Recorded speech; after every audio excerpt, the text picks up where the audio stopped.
प्रदेश की सरकार ने एक साल में इस राजस्थान को कहां से कहां बदहाली के कगार पर पहुंचा दिया है।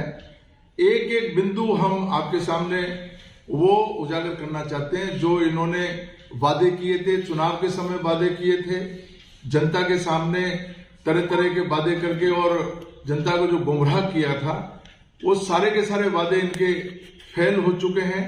एक भी बिंदु पे भाजपा की सरकार ये कामयाब नहीं हो पाई है और मैं आपको बिंदुवार आपके सामने रखूंगा।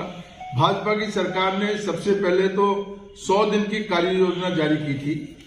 आज 365 दिन से ज्यादा समय हो गया और उस पर 100 दिन की कार्य योजना का कोई रिपोर्ट कार्ड जारी नहीं किया जा सका है। एक साल के अंदर ही प्रदेश की जनता भाजपा के कुशासन से त्रस्त हो गई है।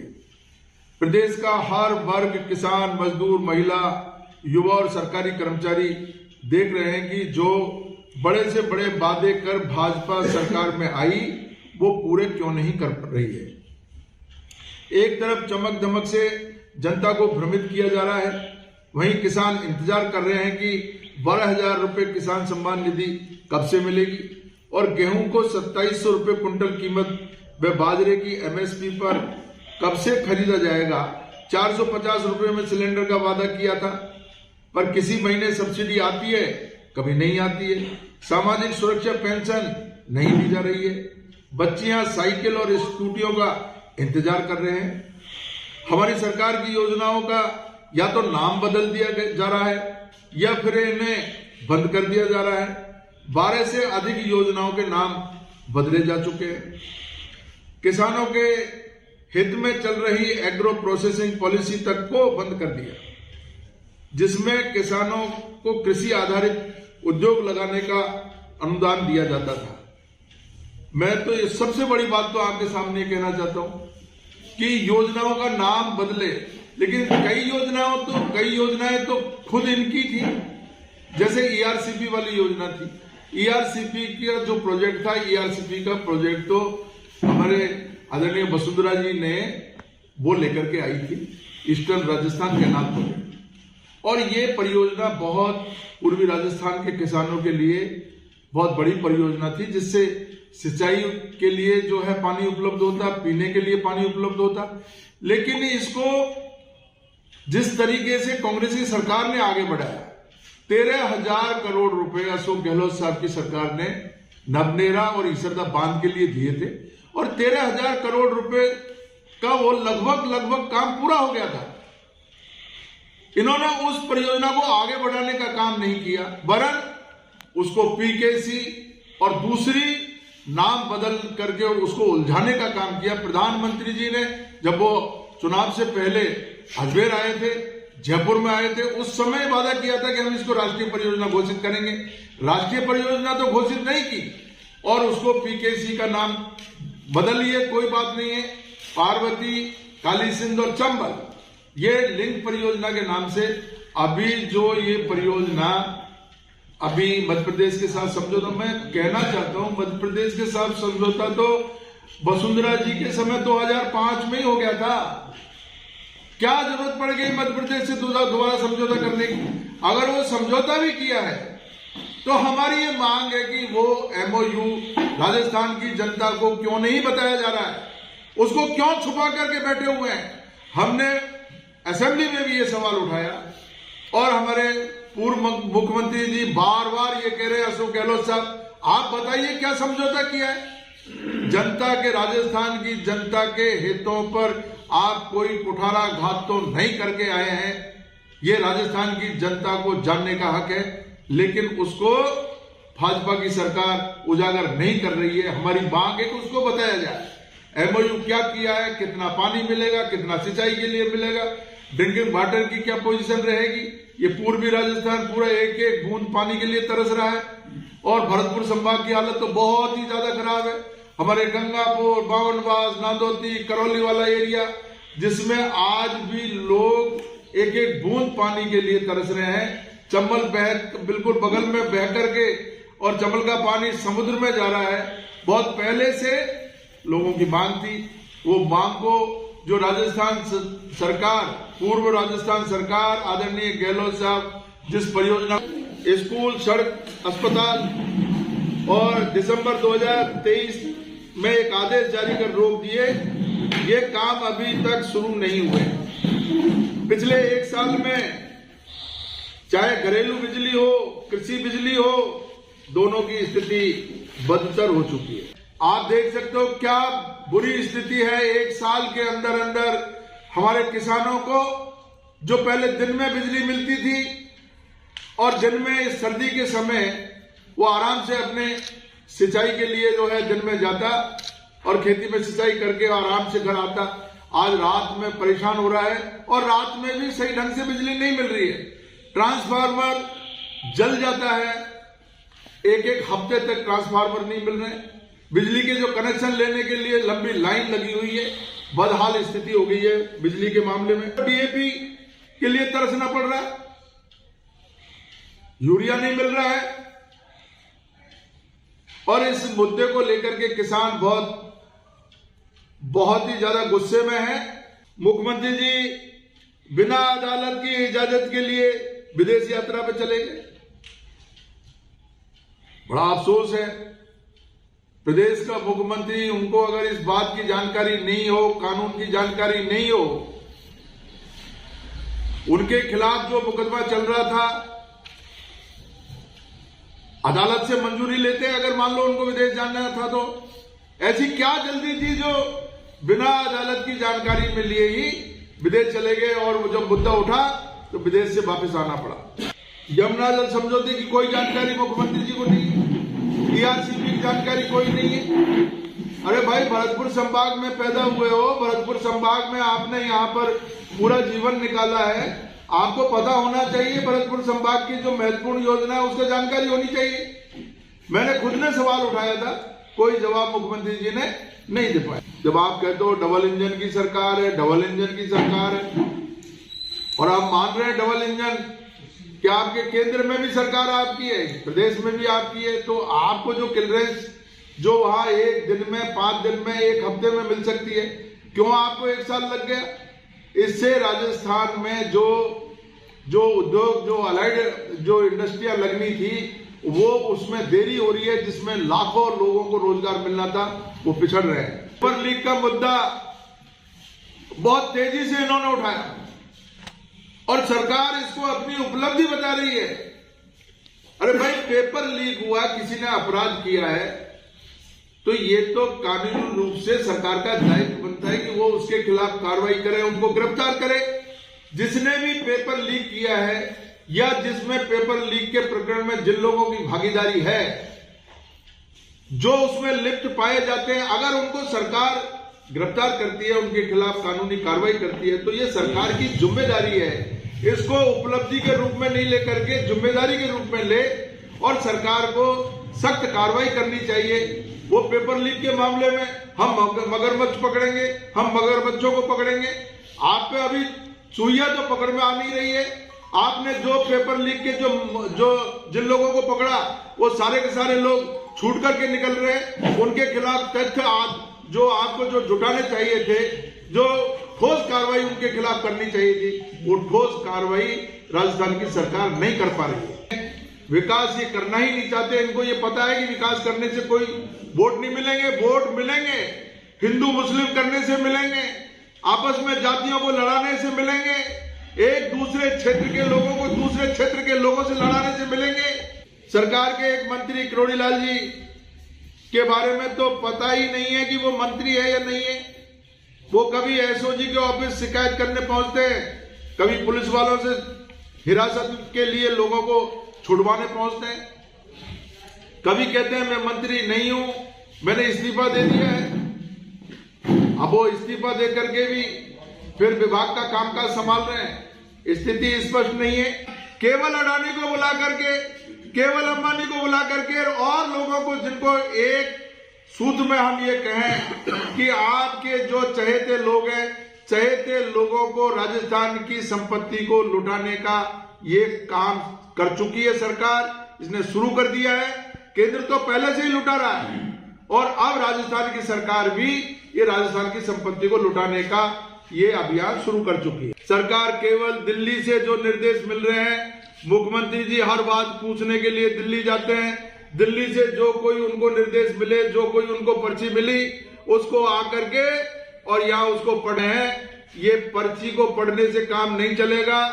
और भरतपुर संभाग में जो पीकेसी ईआरसीपी की योजना जो अभी मोदी जी जिसका अभी लोकार्पण करके गए हैं, उसका शिलान्यास करके गए हैं, लोकार्पण हमारे कामों का किया उन्होंने। नवनेरा और ईसरदाबाद ये पूरी तरीके से हमारी सरकार के काम थे। हमारी सरकार में फंडिंग हुई, 13,000 करोड़ रुपए अशोक गहलोत साहब ने दिए थे, उनका लोकार्पण उन्होंने किया। स्थिति स्पष्ट करके नहीं गए, केवल घड़ों में पानी इधर से उधर पलट करके और लोगों को गुमराह करके गए हैं। मैं इसकी भर्त्सना करता हूं। पूर्वी राजस्थान के लोग ये पूछना चाहते हैं, क्या घात आप अंदर अंदर कर रहे हो? आप वहां के मुख्यमंत्री को या बुला करके दिल्ली ले गए और आपने उनसे क्या समझौता किया है? एमओयू का कोई पता नहीं है। एमओयू को बताना चाहिए। 70,000 करोड़ की टोटल पीकेसी, उसमें से 35,000 करोड़ रुपया राजस्थान को खर्च करना है। उसमें से राजस्थान ऑलरेडी 11,000 करोड़ रुपया खर्च कर चुका है। That means 1/3 of the cost has already been spent on Naunera. और पीकेसी से इनने क्या करा है, आपको कोई पानी हमारे किसानों को सिंचाई के लिए नहीं मिलेगा। सिर्फ पानी किसके लिए मिलेगा? पीने के लिए मिलेगा और किसी के लिए पानी नहीं मिलेगा। ये आपको और हमारे को सिर्फ एक चश्मा पहना रहे हैं कि पीकेसी कर रहे हैं। पीकेसी का धौलपुर में क्या होने वाला आपको पता है? पीकेसी का धौलपुर में सिर्फ ये होने वाला है कि 3 बांध जो हैं अपने पार्वती, रामसागर और ये आगे वाला जो बांध है उर्मिला सागर, सिर्फ वो भरने वाला है। वो तो हमारा ऑलरेडी काली तीर में हो चुका है। 640 करोड़ रुपए हम खर्च कर चुके हैं। जुलाई टू सितंबर जो ओवरफ्लो आएगा चंबल का, वो हम ऑलरेडी इसमें डालेंगे। वो तो हम ऑलरेडी कर चुके हैं। तो हमारे लिए धौलपुर जिले के लिए इसमें कोई फायदा नहीं है। ना कोई सिंचाई में कोई फायदा होगा, ना पीने के पानी के लिए कोई फायदा होगा। ये तो सिर्फ वाटर टेबल जो बढ़ेगा सिर्फ वही बढ़ रहा है, इससे ज्यादा तो कुछ नहीं है।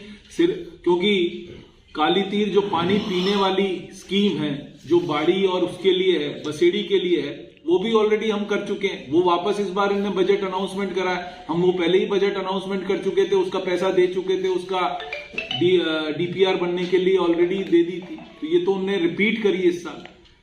तो ये जो कथनी और करनी में इनका फर्क है वो नहीं है। और हमारे साथ क्या हो रहा है, आप आज हिंदू में एडवर्टाइजमेंट पढ़िएगा, मध्य प्रदेश सरकार ने पूरा एडवर्टाइजमेंट दिया है, पूरी कॉस्ट बताई है इसकी।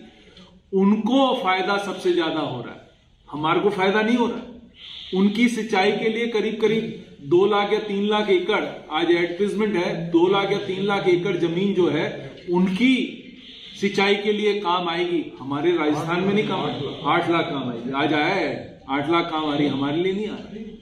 और दूसरी जो सबसे बड़ा कटोराघात धौलपुर डिस्ट्रिक्ट के साथ हो रहा है, हमारे को शहर में 25 MLD पानी मिलता था पीने के लिए, और अब हमारे को 15 MLD पानी पर रोक दिया गया। हमारा 10 MLD पानी जो शहर के लिए हमारे को मिलता था, सुबह शाम हमारे को पानी मिलता था, वो बंद हो गया। अब सिर्फ एक टाइम पानी मिल रहा है धौलपुर शहर को। वो पानी यहां से खींच के कौन ले गया? भरतपुर ले गया। दूसरा, आज आपने देख लिया धौलपुर की हालत क्या, आप सबको पता है। कॉलोनीज की हालत क्या है। एक पैसा एफएफसी का, एक पैसा जो नगर परिषद धौलपुर को आना था वो नहीं आया। एक पैसा नहीं आया, ना राजाखेड़ा को आया, ना धौलपुर को आया, ना बाड़ी को आया। एक पैसा नहीं आया। एफएफसी की पूरी किस्त जो सेंट्रल गवर्नमेंट की थी वो हमारी कट गई। तीसरी चीज, आज जो बिजली धौलपुर सबसे पहले एलडी में चला जाता है। क्यों? क्योंकि आपको बिजली कहां लेनी है? भरतपुर देनी है। तो मतलब धौलपुर में तो आदमी वास ही नहीं करते, धौलपुर में आदमी रहते ही नहीं। ये मैं पहले भी बोल चुका हूं। धौलपुर में तो सब जानवर रहते हैं, धौलपुर में आदमी रहते ही नहीं। तो ये कटोराघात जो ये सरकार, पर्ची सरकार कर रही है धौलपुर के साथ, वो बेहद ही शर्मनाक है और इसकी हम खुले दिल से भर्त्सना करते हैं।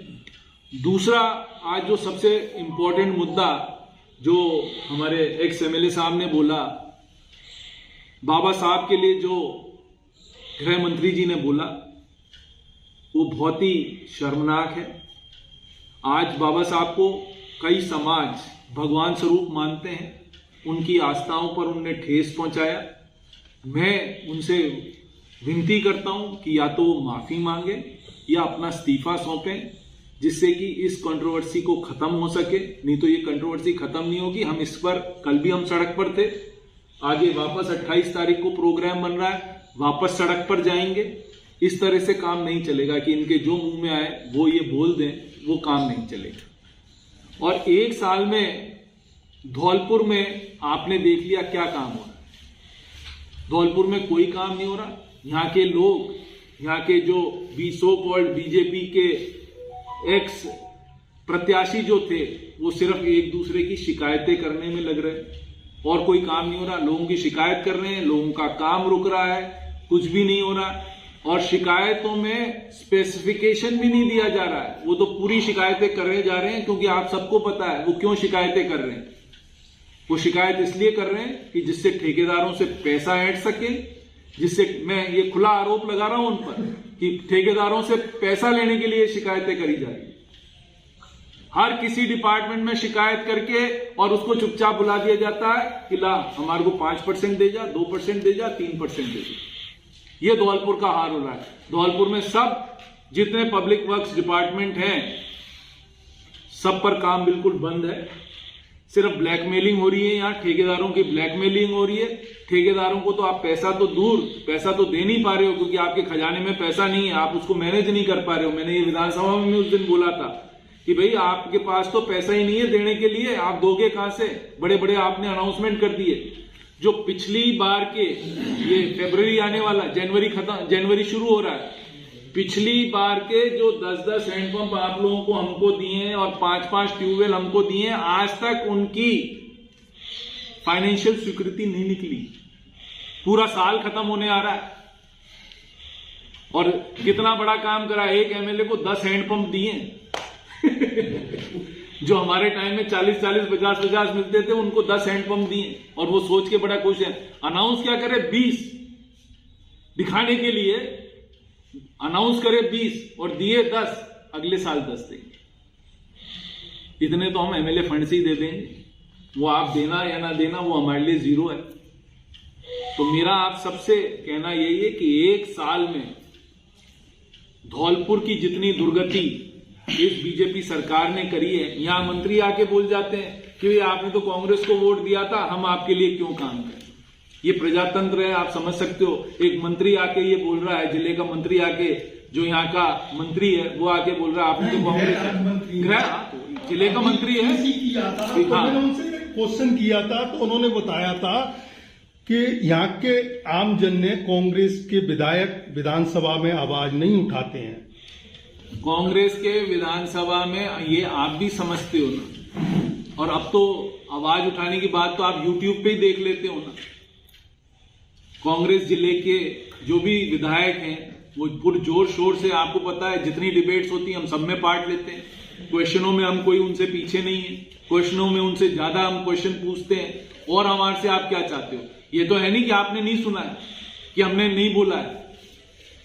आपको ये फिर मैं कहता हूं, जितने एक्टिव हम लोग कांग्रेस के एमएलए विधानसभा में हैं, आज तक बीजेपी के एमएलए एक भी आप बता दो उतने एक्टिव कभी रहे हैं।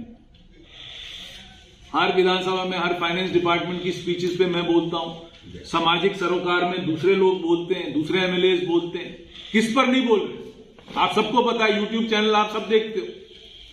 तो मेरा सिर्फ इतना सा कहना है, जो मंत्री आके ये कह जाए कि कांग्रेस को वोट दिए तो हम क्या करें, इससे शर्मनाक बात कोई नहीं हो सकती।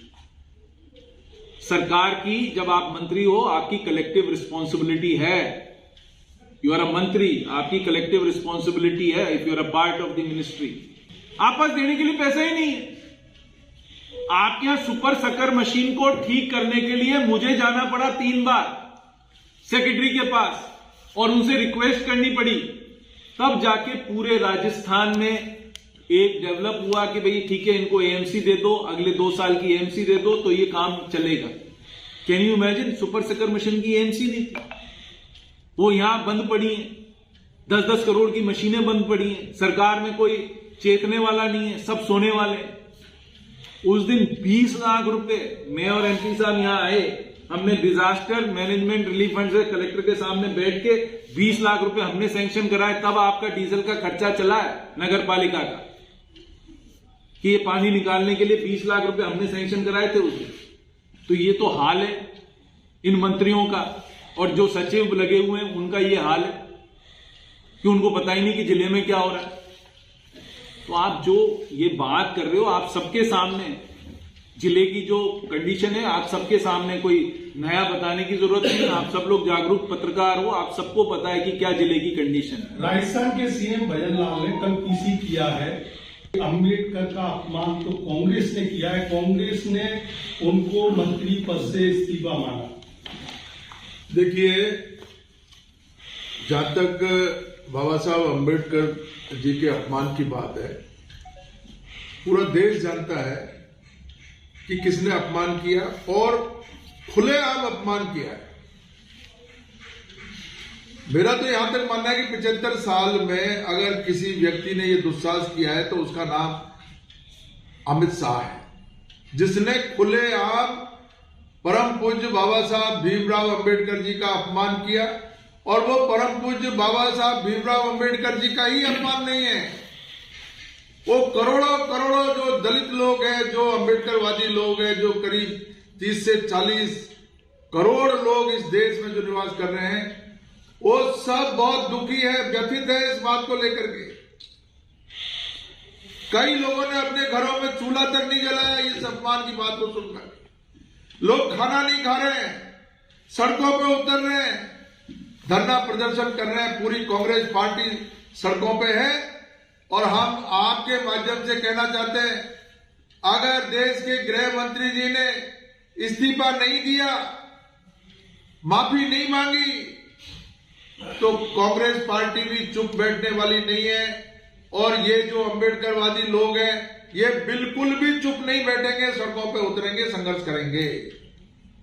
ये जो आप बात कर रहे हो ना, ये सिर्फ नैरेटिव चेंज करने के लिए सीएम भजन लाल ने ये बात करी है कि अपना ब्लेम दूसरों पे डाल दें। कहना बड़ा आसान होता है ना, और ये तो प्रत्यक्ष रूप से उनने संसद में बोला है, पूरे यूट्यूब चैनलों ने चलाया। वो तो भजन लाल जी को तो जो दिल्ली से कहा जाता है वो बोलते हैं। अभी गए थे दिल्ली, उन्होंने कहा होगा कि भाई आप जाकर के अम्बेडकर जी का नाम लो, तो अम्बेडकर जी का नाम लेकर के यहाँ कह दिया उन्होंने। उनको कुछ भी पता नहीं है। बार एमएलए बने भजन लाल जी, उनको यहां से भरतपुर से उठा करके सांगानेर में थोपा। सांगानेर में वहां जो है वो आरएसएस और बीजेपी के लोगों का बड़ा जमावड़ा है, वो जीत करके आ गए और उनको मुख्यमंत्री जी की जो है कुर्सी पे बिठा दिया, पर्ची दे दी और पर्ची भी वसुंधरा जी से दिलवाई। उस समय का फोटो है हमारे पास, जब पर्ची दी वसुंधरा जी ने उसको देखा, हतप्रद हो गई वसुंधरा जी। और उन्होंने ये देख रही थी कि इस भीड़ में कौन भजन लाल कौन है, जानती नहीं थी भजन लाल जी को। इससे पहले राजस्थान के 90%, 95%, 99% लोग भजन लाल जी को नहीं जानते थे। भजन लाल जी कौन है, वो मुख्यमंत्री बने, उनको राजस्थान की एबीसीडी पता नहीं है, उनको भौगोलिक स्थिति पता नहीं है, इसलिए वो इधर उधर की बातें कर रहे हैं। और अंबेडकर जी के बारे में तो वो बिल्कुल ही अज्ञान है, कुछ पता नहीं है। आकर के दिल्ली से कहा, वो कह दिया। लेकिन जो जो लोग भी अंबेडकर जी के बारे में ये अपमान की बात करेंगे, मैं आज ये दावे के साथ आपके प्रेस के माध्यम से कह सकता हूं, जब जब वो चुनावों में और जनता के बीच में जाएंगे, उनको इसका खामियाजा उठाना